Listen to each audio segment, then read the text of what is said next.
The next topic under consideration as part of our specially convened panel this evening on the role of the migrants in history deals with one of the great phenomena in the history of migrations, the movements of peoples from Central, Southern, and Eastern Europe to the United States, the period, the late 19th and early 20th centuries.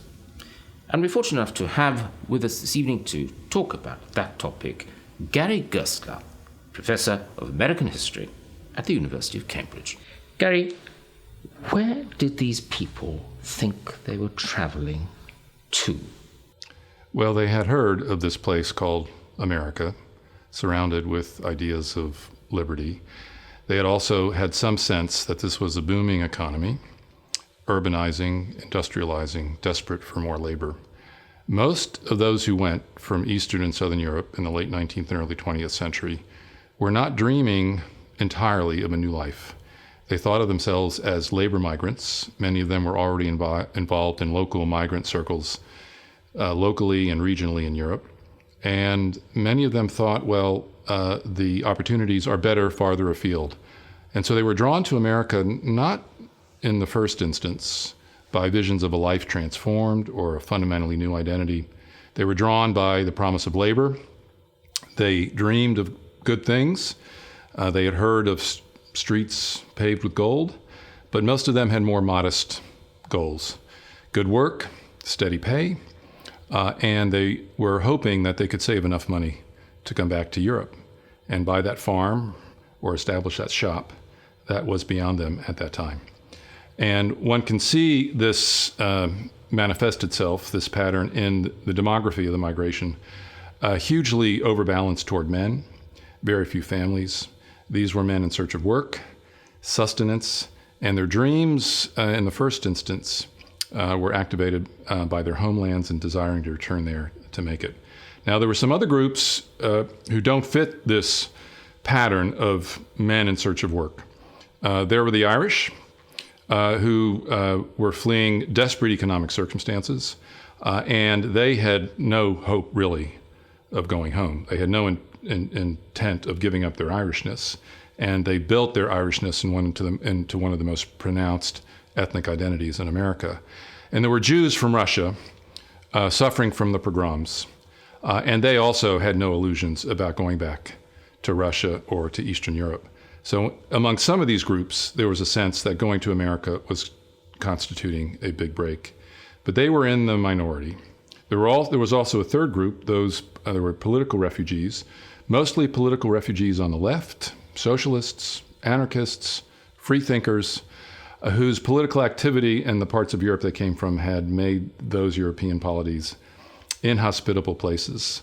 And they did not so much think about transforming America. They thought of a new arena in which they could be politically active and free. And here the promise of freedom in America was profoundly attractive to them, although their own conception of freedom rather quickly clashed with the conception of freedom that Americans So had only of a themselves. minority of the peoples we're concerned with here actually saw themselves as having an American future. Yes. And that's surprising. It's not known to most people. Historians have done some very good work. The question, and the very good work they've done is to establish return rates.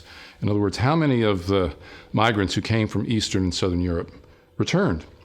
And this is very painstaking work to do. If you think for a moment, how can you establish who returned? How do you do this? Well, you go to ship registers and you find those people who came to America on ships. And then you start looking for the appearance of their name sometime in the next 5, 10, 15 years to see if they returned. It's hard to imagine a more laborious process. It's easier to do now because of computers, and a lot of these records have been digitized. But those who have done these studies estimate that Italians, 1905 to 1910, about 50% of those who came returned. Among those people from the Balkan lands, approximately 70, 80% of those who came returned. The big break in this, not surprisingly, is the First World War. You did not want to be a migrant crossing the Atlantic Ocean between 1914 and 1918, because chances are you were not going to survive that journey. And so World War I is the beginning of the transformation. And then, of course, even as you harbor ideas of going home, you stay 5 years, You stay 10 years. You thought you would marry a woman from the homeland, but it's really getting too long to wait. You marry someone in the U.S., maybe from your homeland, maybe not. You begin to settle down. You begin to have children. You want to teach them the language of the old country. But how important is language in all of this? Changing people's allegiance. Very powerful, but not in the immigrant generation itself. This becomes most pronounced in the second generation. The groups that were coming and thinking of going home were intent on preserving their own ethnic cultures, but they entered a country with very powerful mass culture, a very powerful allure, a lot of space to go, a lot of opportunity to travel, a lot of adventures to be had.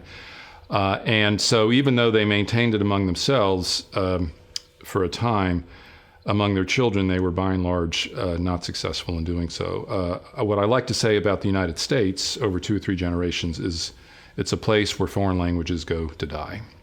And so even those who were intent on maintaining their original languages, they are successful in the first generation. The second generation is somewhat bilingual. By the third generation, it's almost entirely monolingual, and it's monolingual in English.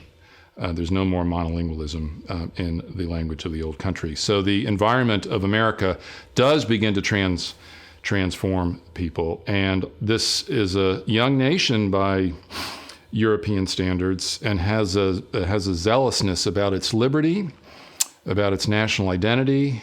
It has some understanding that there are very few people who have been there for a very long time. It understands that if the nation is to work cohesively, these millions of migrants have somehow to be turned into Americans. And so that process of Americanization begins to occur somewhat among the first generation after residence of 10 or 15 years, but most pronounced in the second generation. And the process of Americanization is quite interesting because if you think that these are not people who have a strong conception of America, who are initially hesitant about embracing its culture, it's a Protestant culture. Most of the migrants are Catholic, Jewish, or Christian Orthodox. There is suspicion. There is hesitancy.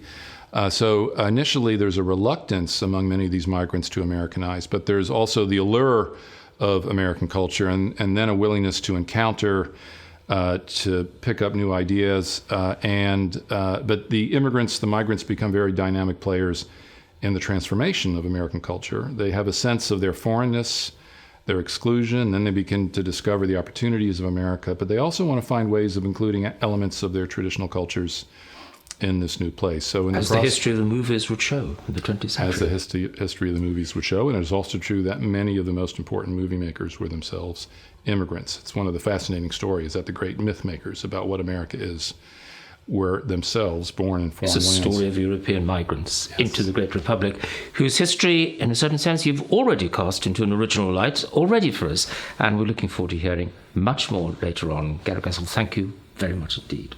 Thank you very much.